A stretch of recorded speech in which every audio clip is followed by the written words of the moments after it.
8-year-old Amina had once been the liveliest child in her neighborhood, a little spark who could turn an empty street into her playground. She had a habit of running everywhere rather than walking, her laughter echoing through the air like a small bell. But those days were now memories, tucked away like toys she no longer played with. After the accident that paralyzed her from the waist down, Amina's world became painfully still. The wheelchair her family received from a charity was old, heavy, and difficult to move. It trapped her more than it freed her. She could no longer join the children racing outside, nor visit the mango tree where she once built imaginary kingdoms.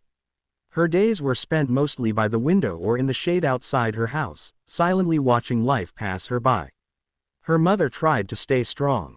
She told stories, braided Amina's hair, and painted her nails in bright colors. But even she couldn't hide the sadness in her eyes when she saw her daughter stare longingly at the road. Amina pretended she was fine, often offering a smile even when her heart felt heavy. She had grown used to the stillness, but she had not learned to love it. One afternoon, as Amina sat outside spinning the wheels of her chair slowly, a young mechanic named Rafay walked past. He had seen her many times but had never stopped. Today, something made him pause. Perhaps it was how small she looked in that oversized chair, or how her eyes lit up even when she was simply moving in tiny circles. He approached gently, not wanting to startle her. "Do you like cars?" he asked with a friendly smile. Amina's face brightened immediately. Cars were one of the few things she still loved. She nodded, unable to hide her excitement. Rafay crouched down to her level and asked softly, "If you could drive, where would you go?" Amina didn't need to think. Her answer came straight from the heart. "To the old mango tree," she said. I miss playing there." Her voice trembled. That tiny wish, so simple, so innocent, struck something deep inside Rafay. He walked away, but her words stayed with him. That night, in the quiet of his empty workshop, Amina's hopeful eyes returned to him again and again. And in that moment, he made a silent promise, one that would change everything. Rafay's workshop was usually a noisy place, filled with clanking tools, revving engines, and customers shouting greetings from the street. But for the next several days, it transformed into something else entirely, a secret laboratory of hope. Rafay closed the shutters earlier than usual, telling curious neighbors he had special work to finish. No one knew what he was building, and he didn't intend to explain until it was perfect. He started by gathering whatever scraps he could find. From the junkyard at the edge of town, he picked up an old metal frame that might once have belonged to a scooter. From a friend's garage, he borrowed a pair of tiny wheels from a broken go-kart. A discarded motorcycle battery, still capable of holding some charge, became the heart of his new invention. Piece by piece, he collected the ingredients of a dream he hadn't fully planned yet, but which he felt growing inside him like a spark. His hands moved with unusual gentleness. He measured the seat height, remembering how small Amina had looked in her wheelchair. He welded with more patience than he ever used on a paying customer's car.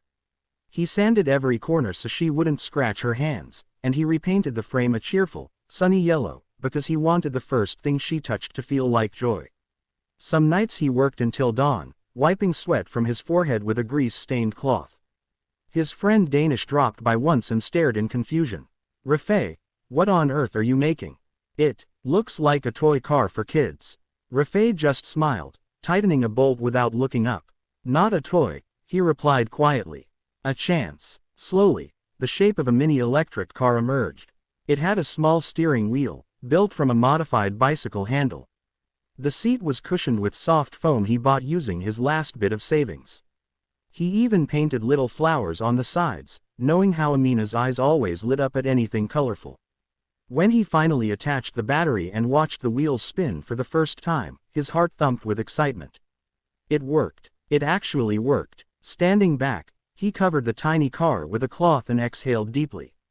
"She will drive again," he whispered to the empty workshop. "Even if it's only a few meters, she will feel free." The morning sun was soft and golden when Rafay pushed the covered object through the narrow streets toward Amina's home. Although he had barely slept, his eyes were bright with nervous excitement. Every bump on the road made him glance anxiously at the cloth-covered mini car, afraid the surprise might be ruined before she even saw it. His heart raced, not because he feared failure, but because he couldn't wait to see the little girl's reaction. When he reached Amina's door, her mother came out carrying a bowl of laundry. She stopped, puzzled. "Rafay Beta, what is this?" she asked, wiping her hands on her dupatta.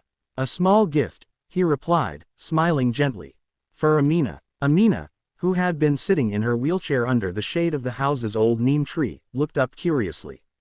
She rolled forward a little, her eyes wide as she tried to guess what the mechanic had brought. Rafay placed the cart gently on the ground. With one deep breath, he took hold of the cloth and lifted it away. The mini car shone in the sunlight, bright yellow, freshly polished, its tiny wheels sparkling, its little painted flowers glowing like something out of a child's dream. For a moment, the world seemed to freeze. Amina gasped so sharply that her mother dropped the laundry bowl.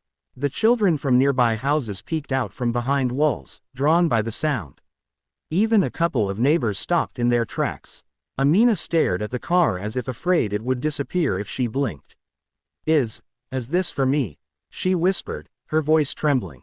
Rafay nodded, his smile soft. "Yes, your first car." Amina's mother covered her mouth as tears filled her eyes.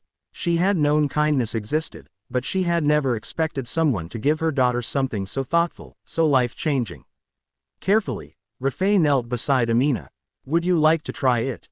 he asked. Amina nodded eagerly, tears spilling onto her small cheeks. Rafay gently lifted her from her wheelchair and settled her into the cushioned seat. The car fit her perfectly, as if it had been built from her dreams. Her tiny hands wrapped around the steering wheel. She looked up at Rafay, waiting. "Ready?" he asked. Amina nodded again, breath shaking with excitement. Rafay reached for the power button, his fingers trembling. He pressed it, and the little car hummed to life. The soft hum of the motor filled the air, a gentle vibration that made Amina's eyes widen in disbelief. For the first time in months, she felt something move beneath her, something she could control. She tightened her small fingers around the steering wheel, her breath catching in her throat. "Go on," Rafay encouraged, stepping back with a proud smile. Amina pressed the little button on the right handle, and the mini car began rolling forward slowly. Her mother gasped and clasped her hands together, tears streaming down her cheeks. The neighbors leaned in closer, watching the moment unfold as if witnessing a miracle. Amina let out a sound, a soft giggle, unsure at first, then louder, brighter, like a bell ringing again after months of silence. "I'm driving," she whispered, hardly believing the words. "Mama, I'm really driving." Her mother nodded, unable to speak. Her heart trembled with gratitude, overwhelmed by seeing her daughter experience joy she thought was lost forever. The mini car rolled along the dirt path of the street, its wheels leaving light tracks in the dust. Children ran alongside her, cheering and laughing. Some clapped, others shouted her name, but Amina didn't look at them. She kept her eyes forward, focused on the small journey she had long dreamed of. Rafay walked behind her, making sure she was safe but giving her the freedom she deserved. Every few steps, he wiped his eyes discreetly. He had repaired hundreds of vehicles in his life, but none had ever made him feel this proud. Amina steered the car toward the old mango tree, the place she had mentioned days earlier. Its branches swayed gently in the breeze, as if waving her home. When she reached it, she stopped the car and looked around, her chest rising and falling with emotion. "I made it," she whispered. "I really made it." Her mother rushed to her, kneeling beside the mini car and pulling Amina into a tight embrace. "Thank you," she said to Rafay, voice shaking. "You brought her smile back." Rafay lowered his head shyly. "She did it herself. I only helped." But the story didn't end there. Someone had filmed the moment on their phone. Within hours, the video spread across the village. By evening, it had reached the city, then the country, then the entire world. And the next day, a luxury car arrived at Rafay's workshop, with someone inside who would change his life, just as he had changed Amina's.